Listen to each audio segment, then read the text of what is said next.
Hello and welcome to episode 15 of the Liberty for Fairly podcast. I'm Mitchell, and this is going to be another solo episode due to Jared being unfortunately out of town at the time of recording. However, you'll get me, and we should be back to normal recording this week. Let's start off. First off, the Philadelphia 76ers are once again up 2-1 against the Atlanta Hawks in the second round of the NBA playoffs. Joel Embiid is looking like his normal self, even though with this is supposed torn meniscus. Joel Embiid scored 27 points the other night, and he had 9 rebounds and 8 assists, which is really good. Sixers win by a large margin. It wasn't even close. It was close in the beginning of the game. However, in the second half, the Sixers did pull away as their defense locked down Trae Young for the second consecutive game and almost now 10 consecutive quarters. They have locked down Trae Young. Sixers, once again, with a weird 2 days off for the second consecutive time between games, which I still don't understand.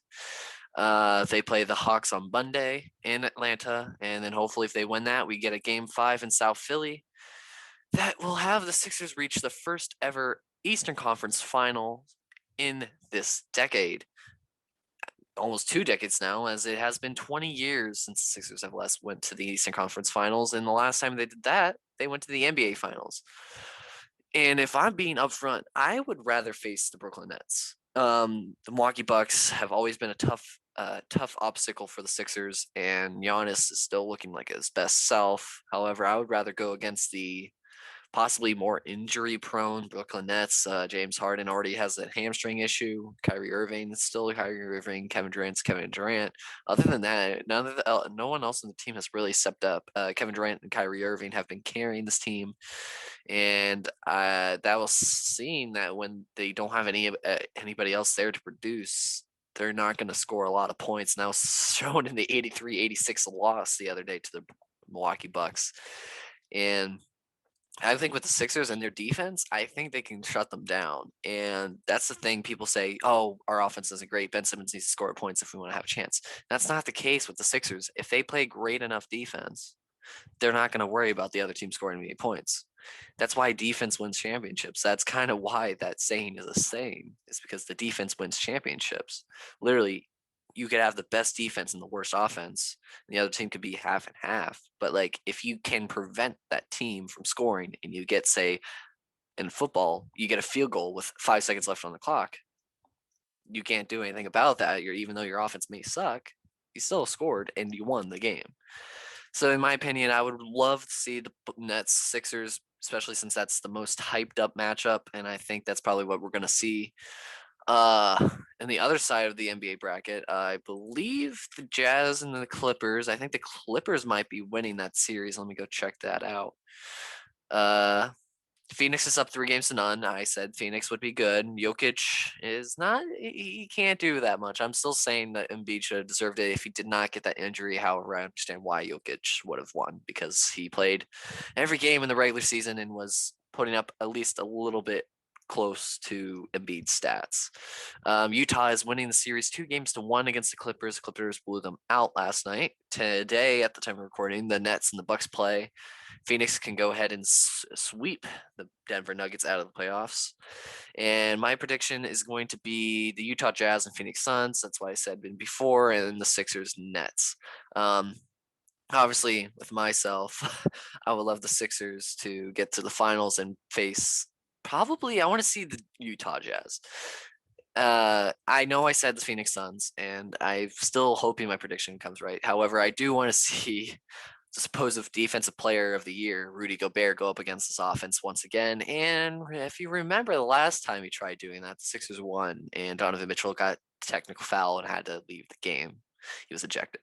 So that game was probably one of the best ones this year, with Joel Embiid obviously hitting the game-tying 3 with like 2 seconds left on the clock. And I would love to see that in a 7-game series. Hopefully the Sixers win earlier than that. However, with my bet with Jared, I need Ben Simmons to hit the game-winning 3, but down 2 in Game 7. Yeah, it would be more amazing for Rudy Gobert guarding him, but hopefully we see that, and hopefully we win. Hopefully, it doesn't have to come to that. If it does come to that, we will definitely be live streaming that game, and Jared will probably have to pay up because if it gets to that point, it probably will happen. Let's transition over to a brief pit stop in soccer. I know we don't really talk about that much on the channel. However, I just want to say our thoughts and prayers are out to Christian Eriksen and his family.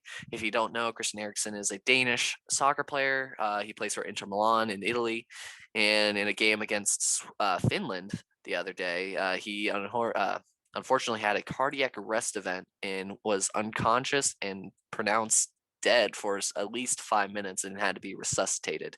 And luckily for the Danish doctors and the Finnish doctors, they were able to resuscitate him, and he's in stable condition and talking in a Copenhagen hospital. Once again, our thoughts and prayers are out to them. Now let's take another detour and let's go into the Phillies. The Phillies have walked off 3 consecutive games. Currently, at the moment of time of recording, the Phillies have runners on first and third, and it's 1-0. Ronald Reyes just got an out, which is unfortunate. And hopefully, Aaron Nola can help his cause by driving in a run. Hopefully, it wasn't double play. All right, pop up to first baseman Valtteri Vittori. Okay, so going off that, 3 straight walk-off wins. Hector Neris is not a closer, and he has shown that in his past 3 appearances, he has blown 3 saves. Actually, no, not 3, 2. Past 2 appearances is 2 saves. It's just one of those things with the Phillies. You can't really call up somebody. I guess you can call up Naftel Feliz. He's a really good guy, and I would like him. But I think Archie Bradley and Jose Alvarado would be perfect for that role. Jose Alvarado still has his command issues, and I think you should have a short string with him. However, I do think he would perform better. Archie Bradley's getting back to form. He touched 95 on his fastball, which is the first time he's done that all year, which is amazing. And he pitched a scoreless inning with a runner on second in extra innings and allowed no hits, no errors, no nothing, which was amazing. With the Phillies, they are now 31-31. At the moment, if the game were to end right now, it would be 32-31, and the Phillies would be above 500 for the first time in a couple games. And I hopefully think this is a good run for the Phillies. The Mets are still stumbling, still have a lot of injuries going on. However, they're going to continue winning games if they're not opposed by anybody, and we need somebody to force them to start doing things and force their hands. With this, we really need to start making some moves. I can really see Hector Neris being shipped in a trade, say for an outfielder. I'm still hoping for Joey Gallo. Andrew McCutchen has started to solidify his role in left field. However, he's still batting .222. Bohm is batting .227, and that's probably the only weak spot right now. It's left field, third base in terms of performance. Even Ronald Torres is batting .297 and a lot of at bats, which is pretty amazing. We really need to trade for a closer. We really need a relief pitcher. I mean, a left field or an outfielder, and I think another back end starter. Because right now, that Vince Velasquez, he did show up well. I think we can hold off on the starting pitching for right now and just go, because if anything, Ranger Suarez will fill in. He has been amazing, allowed his first earned run yesterday in the 8th inning. In my opinion, I would really like Jose Leclerc and Joey Gallo from the Texas Rangers. Even though it will be a huge haul in order to get them, I still think that would be an amazing pickup for the Phillies. Or another one, in my opinion, it would be more of a huge, huge trade, would be John Means, Christian Valdez, and Anthony Santander from the Baltimore Orioles. Even though that would be a huge pull from the Phillies and a huge price to pay, however, I do think it would benefit them from years to come. And then obviously with free agent next year, I think we can pick up Trevor Story. And if you wanted to say get Trevor Story now, I could still see. Is this a Manny Machado situation? I think for any team that picks up Trevor Story, he's go to a contender, but I don't think he'll re-sign with that contender due to cap issues. However, with this contract, that could limit him to re-signing to that team he's traded to. So I can see Herman Marquez, Trevor Story, and maybe a relief pitcher from the Rockies. I don't know any personally off the top of my head.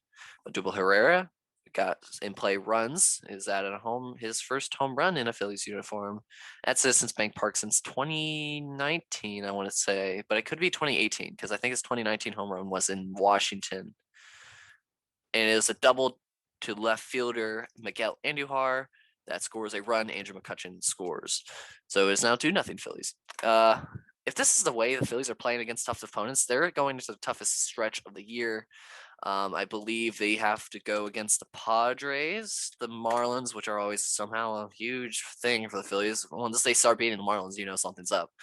But yes, we play the Dodgers tomorrow. So right after this game, they are flying to Los Angeles. So that could be a tough thing. Spencer Howard and Ranger Suarez will probably go back to back in that game. Maybe Angel de los Santos will play tomorrow.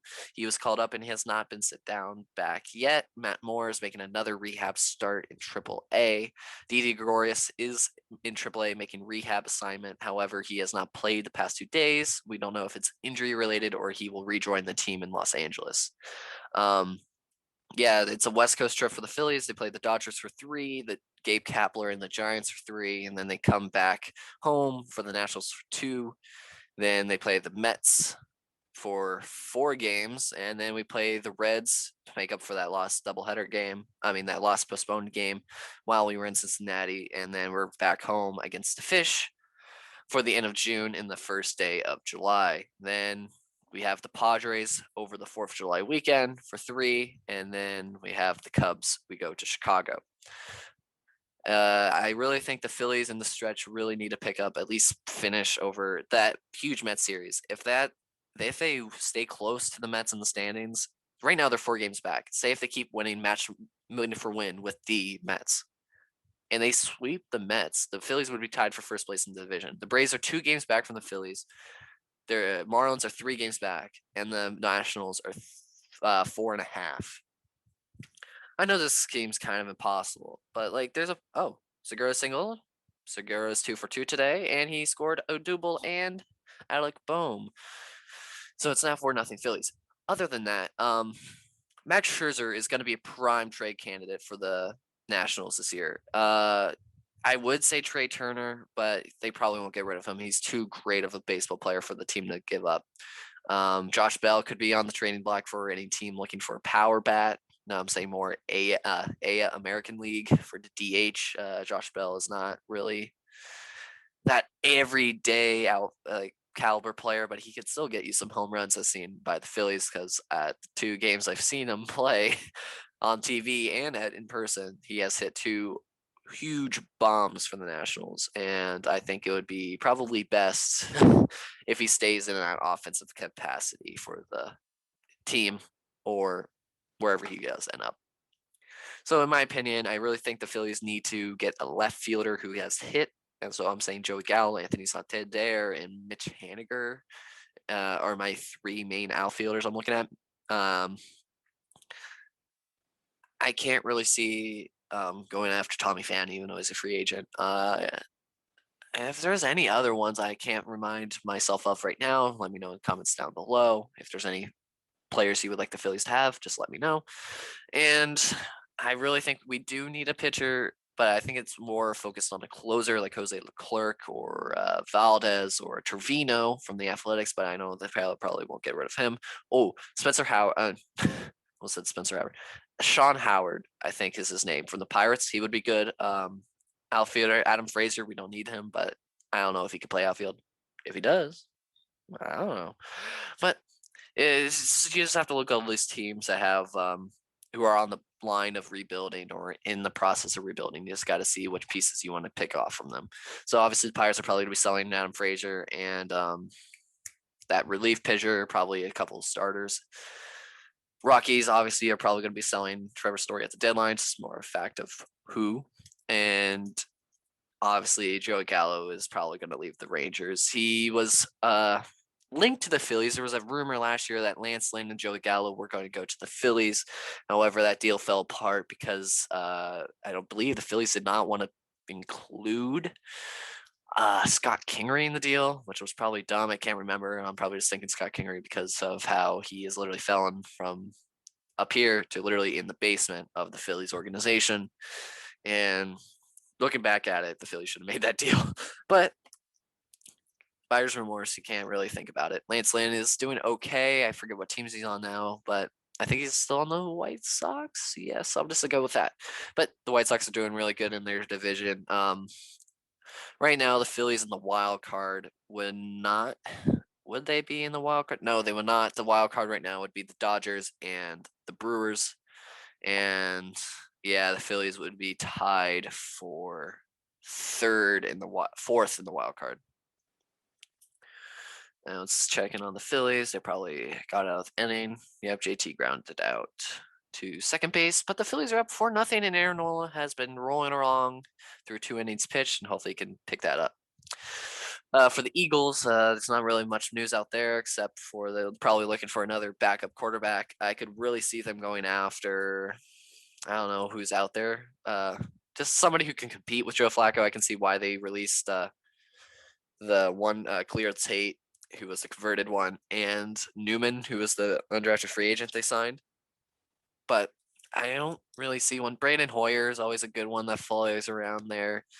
You can't really do him anymore. I forget his name, but he can't do one.